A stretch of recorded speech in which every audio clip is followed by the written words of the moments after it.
Looking around, just swirling around. Yeah.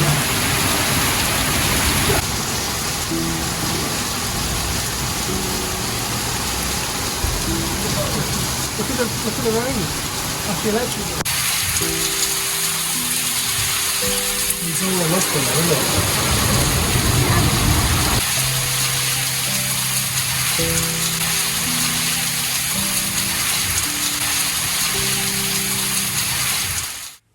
Hi everybody, welcome back to another video. As you've just seen, we have had loads of rain here recently, and I have to say that it's really welcome, because after 4 years of national drought, it's so good to finally see some rain. I'm glad that we pumped out some of the water from our cisterna into the IBCs recently, because we're going to head up to the land later today, and I am absolutely certain that it's going to have caught more from last night's storm. As well as checking up on our winter garden and seeing how things are doing up at the land, we're also going to be sharing some kitchen updates in this video, and we've got a brand new tool to play with, which hopefully is going to kick off our pruning season to a good start. As always, we hope that you enjoy our video and the updates on what we've been doing around here recently on the land and in the house renovation. And if you are enjoying the video, then please remember to give us a thumbs up before the end. And if you've got any comments or anything that you want to ask us, then write it below.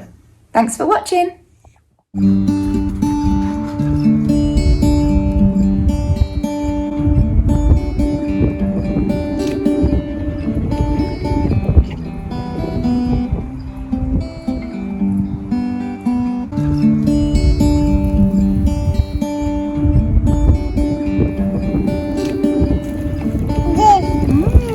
Basil.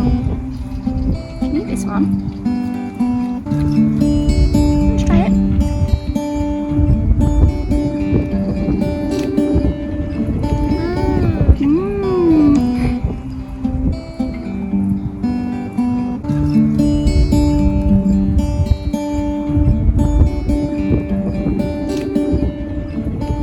I think all the recent rain that we've just had has confused the garden a little bit, because the tomato plants that haven't done anything all year have all of a sudden got tomatoes on them, and we've got a couple of aubergines, there's a pepper, but it's really good for the brassicas. They're all doing very well, so we're glad to see that the winter garden is setting in nicely.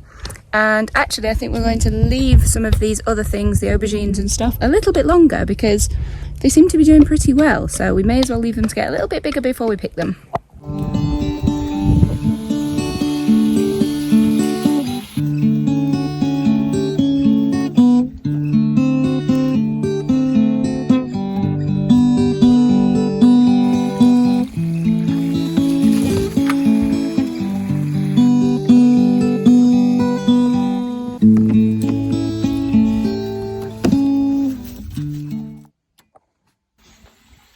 So you can see how much the levels dropped just by taking out that little bit to fill the IBCs.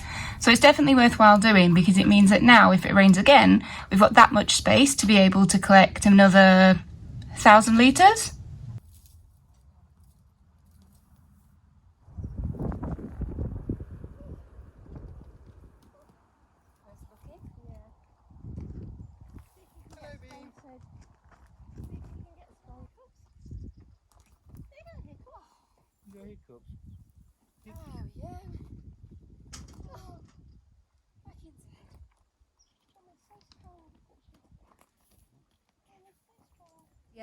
In the last few weeks we've been working on our kitchen renovation. We've already started on this wall here, which is going to be where the oven sits. We're having a counter height oven so that it's not down on the floor, it's a little bit elevated, and then this will go across into the cabinets here, where we'll have the sink and worktop and the dishwasher underneath. This is going to be a full height wall, not quite to the ceiling, but it's going to be much larger than the ones that we've already done over here. So we're just going nice and steadily to try and make sure that it's really nice and straight in all dimensions, which, you know, for someone who's only doing this for the first time, it's quite difficult to get the bricks level. So we're doing the best that we can, but everything's looking good so far. So we're just going to continue and keep going with it.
I don't need to measure that.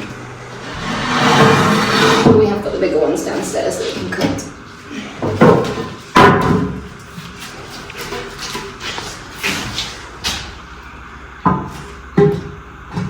Just. Well, we want these to go all the way to the edge though, because we're not having this continue.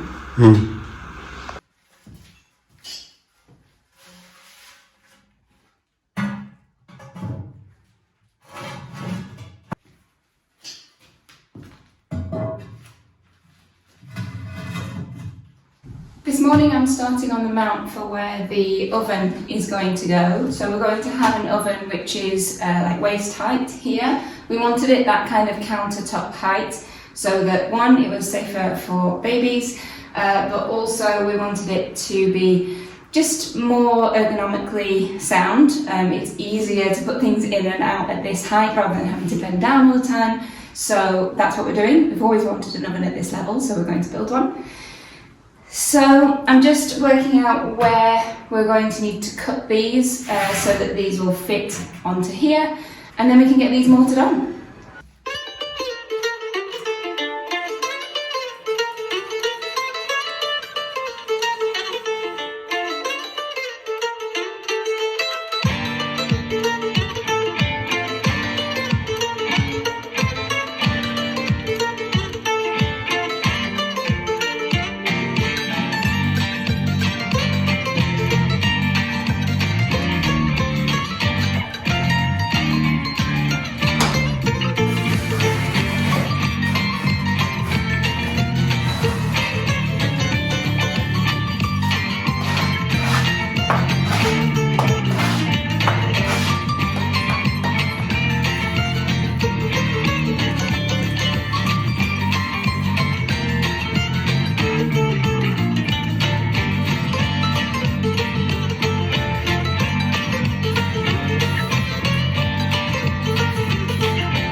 We've been sent some electric pruning shears from Kebtek, and they've come just in time because it's now the time of the year when we've got to do loads and loads of pruning of the trees. So hopefully these are going to make it a little bit easier and a little bit faster. So it comes in this nice little box, everything's in here, there's 2 battery banks and the pruner itself. It's all nicely packaged. Comes with a little toolkit for maintenance as well, and then the charger cable. It said to make sure that you had this fully charged before using it the first time, so we've made sure to do that. And yeah, now I'm going to give it a go. The model that we've got is the KT940, which has a brushless motor and can cut up to a maximum diameter of 40mm, which should be absolutely fine with the trees that we're pruning. So,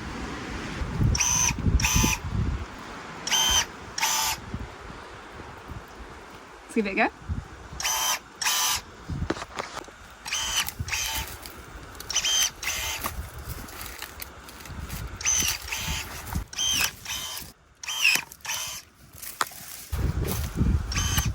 It's especially good for you at the moment with your tendinitis. Yeah, it's really good.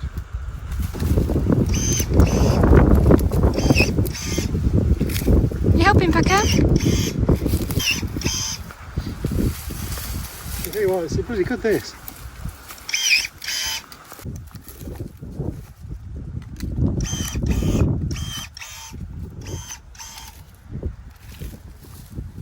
So I've just been doing the base of this olive here behind me. So the Kebtek clippers are really good. To turn them on and then press the button.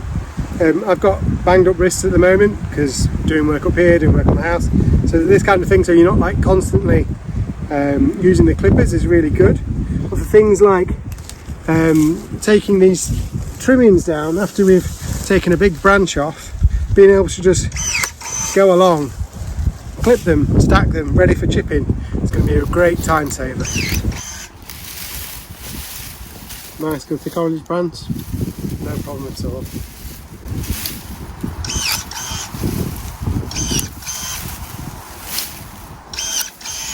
I guess the only thing to be worried about with this is mind your fingers.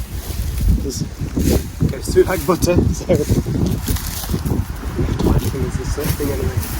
As you can probably tell, we're already really impressed with this product, and you're sure to see us feature these shears in loads more videos as we tackle more pruning and clearing on the land. It also came with an extension pole for reaching taller trees and branches, which we're really looking forward to trying out soon too. If you're interested in a pair of the Kebtek Pruning Shears for yourself, click the link in our description and use the code SMITH5 for an additional 5% off your order. Thanks again to Kebtek for sponsoring this video.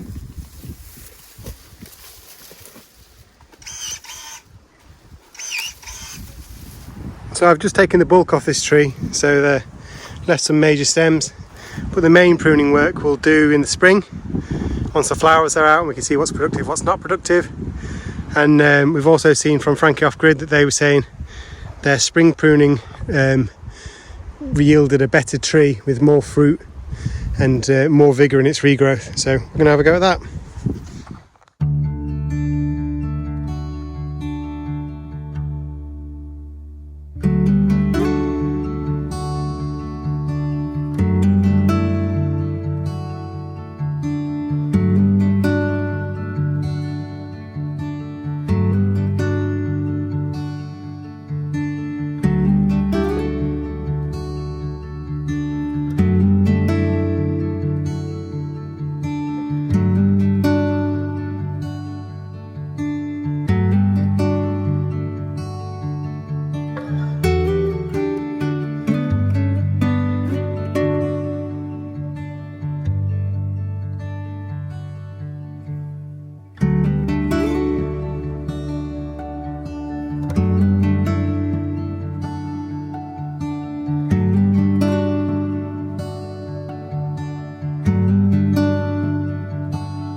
After a quick little lunch break while I just waited for all of that dust to settle, I'm now ready to get on with the last level of bricks here before I put the next shelf on. So I've been working on this part here for the last couple of days, and this is where the oven is going to go, and then above it we're going to have the microwave. So I need to put in one more shelf that will kind of encompass where the oven is going to go, and then where the cupboard above will be created.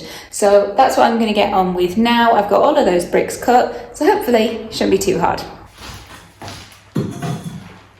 I always do a quick little dry fit first, just to have an idea of how much mortar I need to put between the bricks. Because I'm using such a small piece, I just want to make sure that by the time I get to this end, I'm not going to end up with a huge amount of mortar here on this side.